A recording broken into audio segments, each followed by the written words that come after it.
Continuando o assunto sobre afixos, né, prefixos e sufixos, que são morfemas, eles fazem parte da classificação dos morfemas, como eu já mencionei nos vídeos anteriores. Então, radical é um morfema, tem vídeo aqui no canal, prefixos e sufixos também, desinências de gênero, desinências de número, desinências verbais, vogais temáticas nominais, vogais temáticas verbais, vogais e consoantes de ligação, morfemas aditivos, morfemas subtrativos, morfemas alternativos, morfemas reduplicativos, morfema de posição, morfema zero e por aí vai.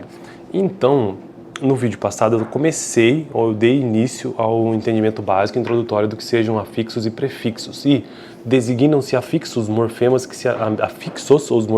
se anexam ao radical para mudar-lhe o sentido. Então, de forma bem resumida, é isso. O que é o radical? O radical é o elemento irredutível e comum a uma palavra, a um grupo de palavras de uma mesma família. Por exemplo, ferro, ferreiro, ferradura, ferrugem. Veja que são palavras que fazem parte de uma mesma família. Então, essa palavra, se você reduzi-la, vai perceber que chegará a um mínimo múltiplo comum, vamos dizer assim, uma unidade mínima irredutível, que neste caso é FERR. Então, ferreiro, retiroeiro, ferradura, retiradura, ferramenta, retiroamenta e ferro, retiro-o. Veja que esta é a unidade mínima comum entre elas. Isto é o radical. Raiz é outra coisa. Raiz é quando se estuda a palavra na sua origem, lá no passado. Então, raiz é o passado, enquanto que radical é o presente, é o momento que está acontecendo a palavra. E aí, afixo, então, prefixo e sufixo. E antes disso, o que é morfema? Morfema é toda a unidade mínima com o significado da palavra. Então, nesse caso, por que a gente sabe que FERR é um morfema? Ou melhor, por que ele é um radical? Já expliquei por quê. Mas porque ele é um morfema? Porque ele é uma unidade que se dá o nome de radical e que tem um significado. Ou seja, ele tem o significado de que ele é a família, de que ele é a unidade irredutível das palavras de uma mesma família, como ferreiro, ferraria, ou ferradura, ferreiro ou ferramenta. E aí, o significado em si desse radical, o que ele significa em si, na raiz, aí é outra história. Então, designam-se afixos ou os morfemas que se anexam ao radical para mudar-lhe o sentido. Então, tudo aquilo que se agrega, se junta ao radical, dá-se o nome de afixos, podendo ser prefixo ou sufixo.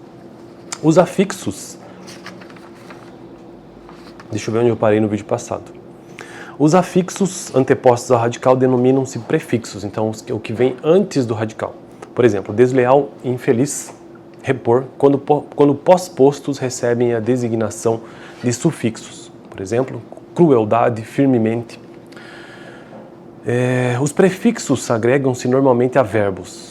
Então, é mais comum de se observar prefixos anexando-se a verbos, por exemplo, refazer, e adjetivos também, inquieto.